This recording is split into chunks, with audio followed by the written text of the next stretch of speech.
This is Vote for the Music, the Eurovision podcast. Hello and welcome back to Vote for the Music, the Eurovision podcast. I'm Benjamin Windybank and I'm not joined by my usual co-host Tadesh. Today he is unfortunately ill, so I have a very special guest presenter with me, and that is Robert Morrison. Hello, I hail from the state of Texas in the United States of America. I have been a Eurovision fan for quite a few years now. I became a fan during sort of like the national selection season of Eurovision 2019, with the very first Eurovision show I watched being the 2016 grand final. And my all-time favorite song from Eurovision comes from Estonia, the song that they sent in 2015, Goodbye to Yesterday. I didn't wanna wake you up. My life was never gonna be enough. So I took my things and got out of your way now, girl. So this week we have news from Finland about their national selection. We have news about when Austria will be revealing their artists.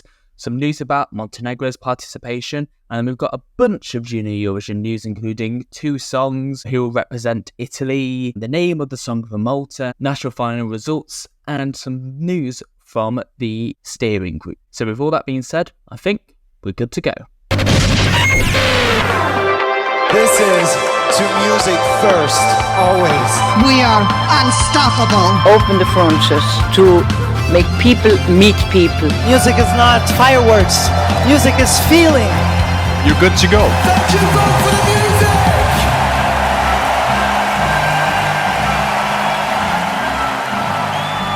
This is Vote for the Music, the Eurovision podcast. So our first story this week is that UMK 2024, that is Finland's national final, has been booked for the 10th of February at the Nokia Arena, which is 12,000 seats. It's a big arena. It was the biggest arena in Finland. If they hosted Eurovision, that's where it would be. It's in Tampere, and tickets went on sale earlier this week for that, and they sold out within an hour. All 12,000 tickets are gone. Sorry about that if you were planning to go. UMK has been Finland's national final show for quite some time now. You've had like some really great songs and some great artists come from UMK for the past several years. And Finland always puts on a good national final show. I myself am really curious to see what they have in store for us come February. Yes, so UMK has been in place as Finland's national final since 2012. It had quite a rocky beginning. It didn't particularly produce particularly good results for Finland. They completely changed the selection in the late 2010s to be artist only. That's where you got people like Sara Aalto and Darude. And that didn't particularly go well either. But when they relaunched it in 2020, it suddenly became what many fans considered to be pretty much one of, if not the best selection there is, despite necessarily the winner. The songs suddenly reached an incredibly high standard. And yeah, it's a one-shot national final, only 7 songs, but the way, especially in the last 2 years, the hype around it and the quality of the songs and the way all the songs have been incredibly commercially successful, and also the amount of crazy big artists that have been there, it shows a good thing for Finland. And so after Finland's result this year, at the Eurovision Song Contest coming second, you can see the reason why the scale has jumped enormously high here.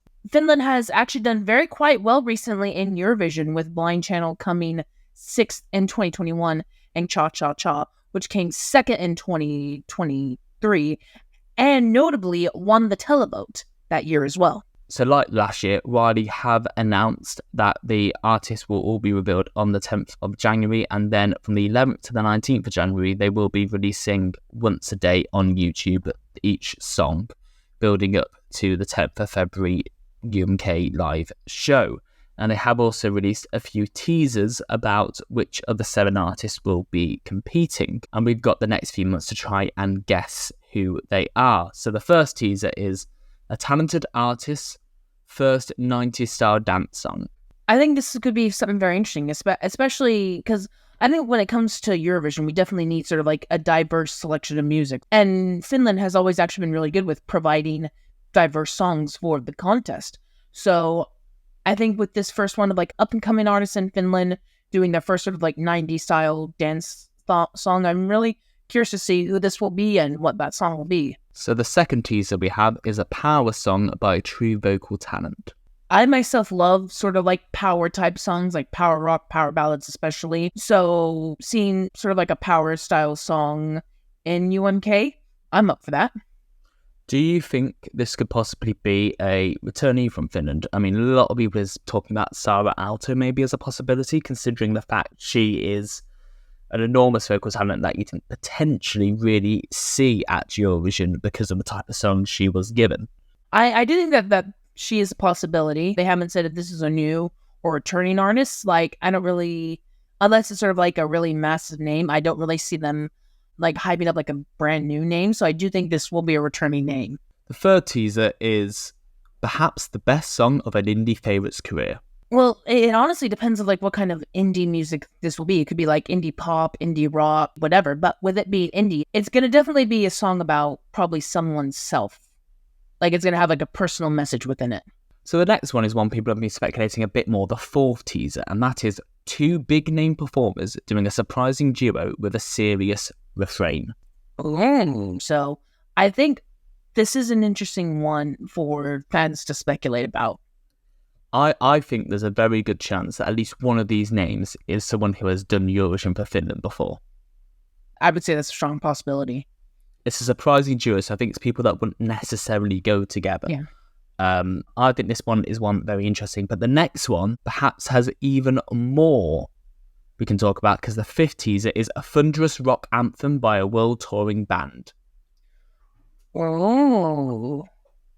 Well, the speculation for this comes down to pretty much two names we know very well for Finland at Eurovision, the Rasmus and Lordi. Could either of them be making a comeback? Is that what this is saying? I personally would love to see Lordi back at Eurovision, especially with their winning song Hard Rock Hallelujah being great, and definitely shows off like on how diverse the songs are at Eurovision. I can see why speculation is time for those two. And it's also remember that the rule with Finland generally seems to be if there's a rock song in the national final, that's the song that wins. So a lot of people are saying this song 5, this Mysterious Song 5, might already, as early as now, be the song that's going to win. So the sixth teaser is a seriously intense song from one of the most listened to artists in Finland. Now this one, a lot of people are saying, is this Carrier back for a second time? This is where most speculation have been happening there, or is it just someone who is just a very well listened to artist in Finland? Probably not someone with Eurovision connection, but all the people saying Carrier's coming back are saying it for song 6. I think this is probably going to be someone new. Like someone that's like well known in Finland, but hasn't had that much of a big impact when it comes to UMK. I have a feeling this is going to be someone new.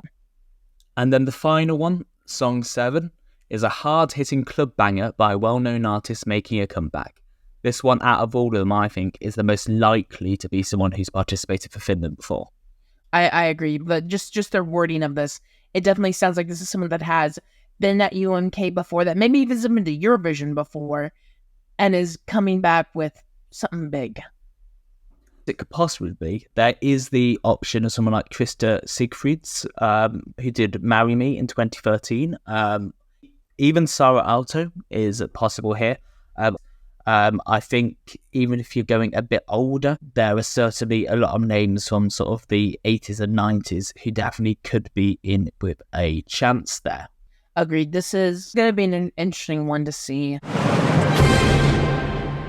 Now, going to from one of the countries that has one of the most popular national finals, let's go to a country that doesn't have a national final at all. Austria has announced that they will be announcing the artist that will be representing them in Malmö next year in December. So it's been a bit of confusion with the Austrian delegation this year. Some talk of a potential national final was coming up. Some talk of involving the public in some strange way into their internal selection process. But all of that's been told, no, that's not happening. They're going to do the same way they did before, which is having lots of songs, having a committee work out sort of an internal jury of many different types of people work out what song they're going to do. And they've announced that the artist will be revealed no later than December. So that is essentially, it's before Christmas. With them announcing the artist so early, I think it's actually probably a good thing. It could give some hype into what the song will be. I mean, they pretty much announced Taya and Selena pretty much at around the same time last year. I think this is a smart decision to announce the artist early, and then sort of give some hype and then release the song. And now, something that's been continuing right since we started Vote for the Music, the Eurovision podcast last month, is who will be in Malmö. We still don't quite know. We hit the deadline for the 15th of September for internal EBU papers to be sorted. We thought that a few more countries that will participate would have signed those papers because they have a free withdrawal from the contest until the 12th of October, which is fast approaching. But there have been reports in Montenegro media that Montenegrin broadcaster has not submitted any papers to the EBU for the 15th of September and will not be participating in the contest. They have said nothing publicly about this, but we're getting reports that their participation isn't even in question. They're not coming back. Yeah, it's honestly like some of the reasons that people will withdraw from Eurovision is mostly down to money, and it's only like whether or not things are good enough that they can set money aside to go to Eurovision, and like whether things are cheap to buy in that country or not. Like as you said, we thought this was going to be like a one and done with them not returning 2023 because of cost, but then with it being Sweden in Malmö next year, things aren't going to be easier to buy as well. So that sadly means most likely that Montenegro will not be returning in 2024. So moving on to the Junior Eurovision Song Contest, which is taking place on the 26th of November in Nice. We have 2 songs out. We have a bunch of information about the other countries. So let's get into that. Firstly, Ukraine. They have released their song. It won their national final. It's called Quickfire by Anastasia Demid.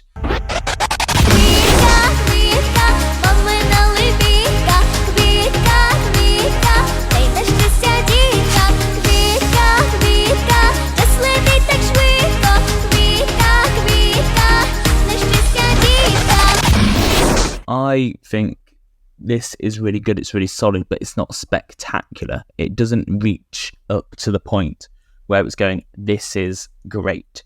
It's just, it does the job, and I think it can cut through, but I don't think it's necessarily going to encourage a lot of people to pick up their iPads or phones or whatever they're voting on and say, I want to vote for Ukraine as one of their 3 countries. I think the juries might also be a bit scared off by this because the style is quite unusual and juries do tend to like something a bit safer.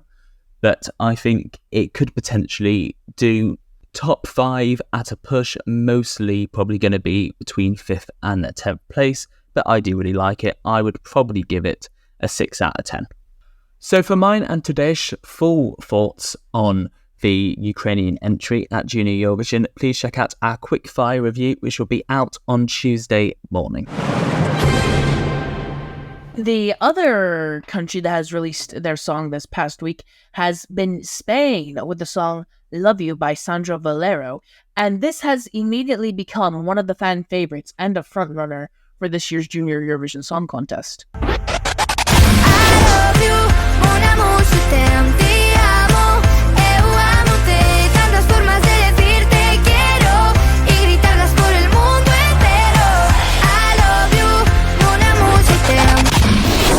This is probably one of the strongest entries Spain has come out with. I think it's very well done. The production is very high. It's irresistibly catchy. This is definitely aimed at kids. It's for kids. But Spain, they always do a very tight show. Their stage show last year for Señorita was incredibly professional, incredibly slick, incredibly smooth. And I think this is a real front runner to be taking the trophy.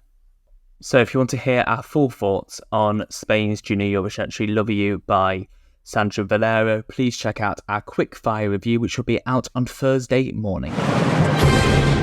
So we have some more news about Junior Eurovision, and this time's from Italy. While they've not released their song, we do know who will be participating for them. It is Melissa and Rania. Italy have had a very strong history in Junior Eurovision. You know, they won on their first participation. Last year, they, of course, entered Chanel Delecta, blah, blah, blah, which was a big fan favourite. It didn't quite do so well results-wise, but I think following that up is going to be a very interesting time for Italy. Hopefully, they can send something good this year. So the winner of the Maltese national final for Junior Eurovision, Yulan Law, they've announced that they will be performing the song Stronger Yeah, so Yulan she won the national final, which was an artist selection, and this is pretty much just they are internally selecting the song afterwards, and it'll probably come out very soon, likely the next week, and they've just given us a teaser to say the song is called Stronger. So from that title, I think you can speculate it's probably going to be a ballad. And as a fan of power ballads, I'm really interested to see what Malta's going to send this year. So, once again from Ireland, as we've said every week, we've got more results from their national final, Junior Eurovision Air. It's the semi-finals. This was the penultimate show before the final, which is on tonight, so set your calendar for that. It's on TG4 in Ireland, and we had 2 qualifiers from the semi-final. We had Claire Cleary and Niamh Beatrix Smith, and they were the 2 finalists that we will see battling it out tonight to win Junior Eurovision Air and represent Ireland at the Junior Eurovision Song Contest. So one of Claire or Niamh will win the Junior Eurovision Air final, and then they will have a song released a few weeks later.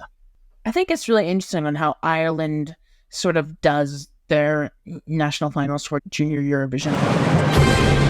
So the UK back in Junior Eurovision has meant the first significant changes taking place, and that started with a BBC member on the Junior Eurovision steering group this year, and that has resulted in the introduction of a whole new load of safeguarding measures which have been put in place by the EBU to make sure children are kept the safest during the process, and these are adopted from the BBC. These have been the BBC's policy for about 10 years now, and this has now been announced to be in Junior Eurovision and to be adopted over there. I think these changes are probably a good thing for everyone in general. Like, the BBC care about protecting children when it comes to stuff like this. And I think in general, this is a good idea. This is something that needs to happen. We need to protect people, and that's that. Yeah, so it must be pointed out that Junior Eurovision did already have safeguarding rules. Of course, any children's event has to, but I think by British standards, which are probably the strictest out of all of Europe, especially what the BBC does, they have to be. They were outdated, very much so. And this is bringing everything up to line with how the BBC does things. Now, obviously, the UK delegation were following the BBC's rules anyway last year, but there were issues with the treatment of artists raised last year to do with the fact several of them got ill and the cold weather and performing and stuff. And even though the BBC and Freya Sky chose to continue to perform despite her illness, there were a lot of other issues, like Ireland, she was ill, and Serbia, they had to use a pre-recorded performance. So this should be part of measures to try and counter that and make sure the children are the safest possible, and not just through looking after them if they're ill, but also mental health, sorting out social media stuff, increased titling rules and DBS checks on chaperones, that kind of thing. And let's also remember that the biggest absentees from the Junior Eurovision Song Contest are the Nordics. They created the contest and then they disappeared when their big criticism was the fact it wasn't kind enough on the kids. The kids were put in too much pressure and they weren't treated well enough. And if these safeguarding measures work and if they're successful, that could potentially open the door for countries like Sweden, Norway and Denmark to make their returns. So that brings us to the end of this week's podcast. Please remember to follow us on Spotify, Apple Podcasts and Amazon Podcasts, or anywhere else you get your podcasts. Check out our website, voteforthemusic.co.uk, or email us at contact@voteforthemusic.co.uk. We'll be back on Tuesday and Thursday for our quickfire reviews of Ukraine and Spain at the Junior Eurovision Song Contest, so keep an eye out for that. But until then, please remember to keep voting for the music. This is Vote for the Music, the Eurovision podcast.